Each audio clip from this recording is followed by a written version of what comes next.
Monsieur le Président, vous avez parlé de la présence des forces françaises tout au long de nos frontières. Or, nous avons pensé qu'après le départ du Niger, les forces françaises sont rentrées chez elles en France. Nous avons même cru que le gouvernement français a tiré les leçons de la présence non désirée de son armée en Afrique et c'est peut-être ce qui explique les départs annoncés des militaires français du Tchad et du Sénégal. Mais finalement, qu'en est-il, Monsieur le Président? En fait, notre problème, et quand je dis notre problème, c'est le problème de tous les Africains, c'est que nous croyons facilement à ce que le maître colon nous raconte. Nous croyons facilement, Nous croyons facilement au baratin des colons français. La France, il faut suivre l'évolution de la France. C'est cette même France qui est venue par les armes vous soumettre. J'ai parlé de 12 000 morts. Oui. Entre Dogondouchi et Kony. Dogondouchi et Kony. Jusqu'à la confrontation qui a conduit à l'assassinat du colonel Klob. Donc il faut que nous cessions. Quand la France sort pour communiquer, il faut que nous cessions nous-mêmes de reprendre ça pour faire de ça une parole de vérité. Les Français n'ont pas quitté l'Afrique. Les Français n'ont pas l'intention de quitter l'Afrique. Tout ce qu'ils disent ou tout ce qu'ils font semblant de faire n'est que de la poudre aux yeux. Je vais vous expliquer. Et rappeler, puisque je l'ai déjà abordé là également, en août, le 2 août, lors de notre avant-dernier entretien. Tout à fait. Mais malheureusement, comme je l'ai dit, nous oublions vite. En juin 2024, quand la France a constaté, après le Mali, après le Burkina Faso, après le Niger, la pression est mise sur les forces françaises partout sur le reste des autres pays, notamment au Tchad et au Sénégal, particulièrement. Je l'ai dit, Macron avait chargé son conseiller Afrique, Jean-Marie Bockel, d'une mission. En quoi consistait cette mission?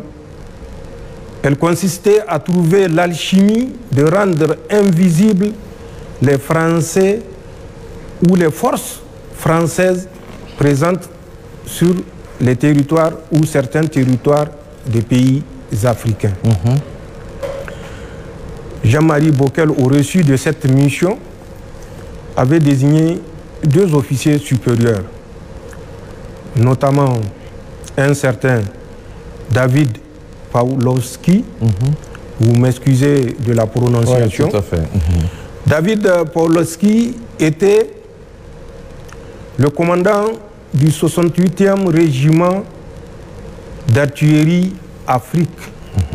Le nom de ce régiment-là, c'est Artillerie Afrique. 68e régiment. Il avait assuré le commandement de 2019 à 2022. Il a servi au Mali, dans le cadre de la fameuse mission française au Mali. Le deuxième était un lieutenant-colonel, lui, Pawlowski étant colonel. Le deuxième est un lieutenant-colonel, autant pour moi, du nom de Paul Ménon Bertheux. Paul Ménon Bertheux était le commandant du centre d'instruction des équipages de transport de l'armée de l'air française. Il fut également l'aide de camp de l'ancien Premier ministre, Édouard Philippe. Ces 2 officiers ont été désignés pour réfléchir et trouver la formule qui permettra de dérober de la vue des Africains la présence des forces françaises. Ils ont réfléchi, ils ont sorti un document qui a été présenté le 23 octobre au président français Macron par le même Jean-Marie Bockel. En quoi consiste la grande trouvaille? Elle consiste, à l'instar des États-Unis, puisque les États-Unis ont un commandement pour l'Afrique, la France également. Ils n'ont d'ailleurs jamais inventé ou créé quoi que ce soit, tant qu'ils n'ont pas triché. La France a également trouvé son commandement pour l'Afrique. Ce commandement pour l'Afrique n'est une autre astuce que le redéploiement des troupes présentes et mieux supplémentaires sur les territoires africains. En quoi faisant? Le commandement pour l'Afrique, en plus des bases qui sont au Tchad, en Côte d'Ivoire,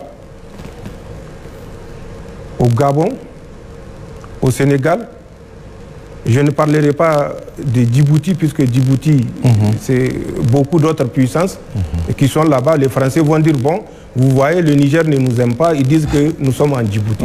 Donc, je leur fais cadeau de Djibouti. Et pour me concentrer sur ces quatre-là, ces forces-là, on va faire croire aux Africains qu'elles ont été désengagées. Et pour ce faire, ils ont annoncé au Tchad, ils ont 1000 hommes. 1000 hommes, j'ai dit bien 1000 hommes. Or, comme nous le savons, plus de 1300 de leurs 2000 hommes désengagés du Niger sont restés au Tchad. Ceux qui sont partis par la voie routière, c'est nous qui les avons escortés jusqu'à la frontière à Daboa. Donc nous connaissons leurs effectifs, ils sont plus de 1300. Et à cela s'ajoute déjà à peu près 10 000 hommes repartis sur les camps saturés de N'Djamena, de Faye à Larjo et de Abéché. Et tout cela, on ne fait qu'à que 2000 hommes sur les 11 000 et quelques. Et de ces 1000 hommes, 600 à 700 vont être désengagés. Mais le désengagement, ne vous y trompez pas, c'est un vol de jour avec un atterrissage de nuit. Mais pour revenir toujours et pour aller un peu plus vite, au Gabon, ils ont prévu également de réduire leurs effectifs. C'est le cas également au Sénégal.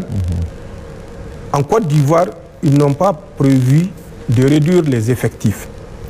La remise du 43e BIMA, c'est juste une formalité. D'accord. On vous restitue le 43e BIMA, mais les soldats français qui sont dans le 43e BIMA seront redéployés dans les autres positions occupées par l'armée française à l'intérieur du territoire ivoirien. Donc c'est ça la grande trouvaille du commandement pour l'Afrique.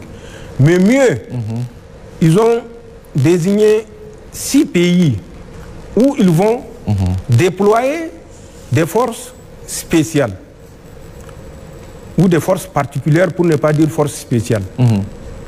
Ces 6 pays de l'Afrique, ce n'est pas moi qui le dis, c'est dans le rapport que Jean-Marie Bockel a présenté le 23 octobre à Emmanuel Macron comme stratégie pour rendre les Français, militaires français, invisibles en Afrique.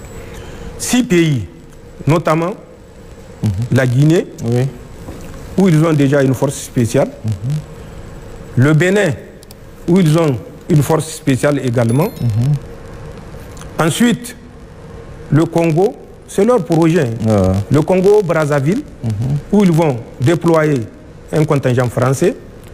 La République démocratique du Congo, ils vont également déployer un contingent français. La Mauritanie, où ils vont déployer un contingent français. Le Cameroun, où ils vont déployer un contingent français. il faut que ça soit clair. En dehors du Bénin et de la Guinée, où c'est confirmé la présence des forces spéciales françaises, les autres pays, je parle du programme Commandement pour l'Afrique et ce que les Français ont prévu. C'est un projet. Les autorités de ces pays sont au courant ou non, je n'en sais rien. D'accord. Mais voilà le redéploiement envisagé. Ensuite, pour les pays anglophones, le Ghana et le Nigeria, ils ont présentement, et c'est à travers cette cellule qu'ils sont en train de nous nuire, ce qu'ils appellent une mission de défense. Cette mission de défense va évoluer toujours conformément à la grande trouvaille en détachement de liaisons interarmées qui sera d'un effectif de 100 à 150 hommes par pays. Donc le Ghana et le Nigeria. Ce détachement de liaison interarmée aura pour mission, en cas de crise dans un pays, de servir de pont aux troupes françaises qui seront déployées dans ce pays en crise. Toujours à revenir pour jouer ce jeu de la gendarmerie nationale africaine. En dehors du Ghana et du Nigeria, où ils vont évoluer de la mission de défense en détachement de liaison interarmée, ils ont également prévu 3 autres pays qui sont la Tanzanie, la Namibie et le Botswana. Le commandement pour l'Afrique va déployer des militaires français en Tanzanie, en Namibie et au Botswana. Donc, de 4, à quoi on va aboutir? À une vingtaine de pays, où les Français vont s'installer. Est-ce qu'on peut, en toute rationalité, parler de retrait des troupes françaises? Quand en plus des 4 pays, il y a une quinzaine d'autres pays qui s'ajoutent, et qu'on nous fasse croire que la France est dans les dispositions de retirer ses forces d'Afrique, la France est dans les dispositions de laisser les pays africains s'autodéterminer, tout dépendra de notre détermination à nous imposer. Comme le disait le roi Faisal bin Abdul Aziz, Allah lui accorde sa rahama, malheur aux faibles qui se couchent et se soumet aux forts. Malheur aux faibles qui se couchent et se soumet aux forts. Je veux que les Nigériens retirent la sagesse de ces mots. Je veux que le peuple de la Confédération retire la sagesse de ces mots pour comprendre le combat qui est devant nous. Et je veux que les peuples de ces pays africains qui jouent consciemment ou dont les autorités jouent consciemment le jeu subversif et de soumission pour des intérêts personnels, donc qui jouent le jeu de la France, prennent conscience. Malheur aux faibles qui se couchent et se soumettent aux forts. D'accord. Voilà ce que le redéploiement veut dire. D'accord. Ce que nous appelons dans la grande cour du Moro Naba le faux départ. C'est un faux départ. Les Français vont renforcer leur position. C'est l'objectif et c'est le résultat de plusieurs mois de recherche à travers ces 2 officiers supérieurs, certainement qui ont fait appel à des personnes ressources. Et quand on se rappelle le général qui dit qu'ils vont certainement dans 10 ans traverser la mer pour revenir nous conquérir comme des margouillas, on peut bien comprendre que ces deux officiers, un colonel et un lieutenant-colonel, David Pawlowski et Paul Menon-Bertheux, se sont certainement inspirés de ces personnes ressources. Et c'est le cas également des fameux super agents qui disaient qu'au moment où leurs troupes se désengageaient du Niger, que c'est le moment favorable pour conduire des opérations subversives mais clandestines. C'est à ça que nous devons nous préparer.